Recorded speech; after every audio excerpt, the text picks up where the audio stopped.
মানুষ জানে আপনারা অনেক বড় দল। পৃথিবীর বুকে সবচেয়ে বড় মহাসাগরের নাম হচ্ছে প্রশান্ত মহাসাগর, যেখান থেকে এক ঢোক পানিও খাওয়া যায় না।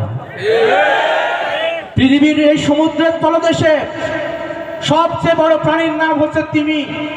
এই নীল তিমি এত বড় যে একটি জাহাজের চেয়ে বড়, কিন্তু মানুষ এক টুকরো গোস্তও খেতে পারে না। যদি বলি বনে, এখানে সবচেয়ে বড় প্রাণীর নাম হচ্ছে হাতি। কখনো হাতির গোস্ত খেয়েছেন? পৃথিবীর মানুষ এই হাতির মাংস খায় না।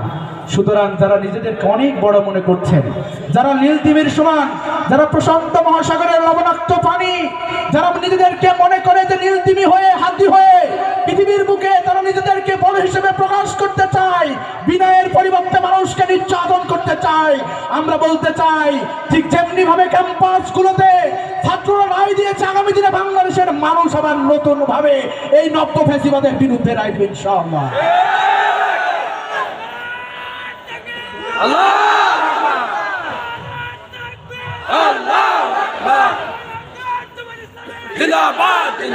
সম্মানিত উপস্থিতি, আমরা যদি বলি আজকে উন্নয়নের কথা, আমাদের মতোই পার্শ্ববর্তী কয়েকটি রাষ্ট্রের কথা আমরা বলতে চাই।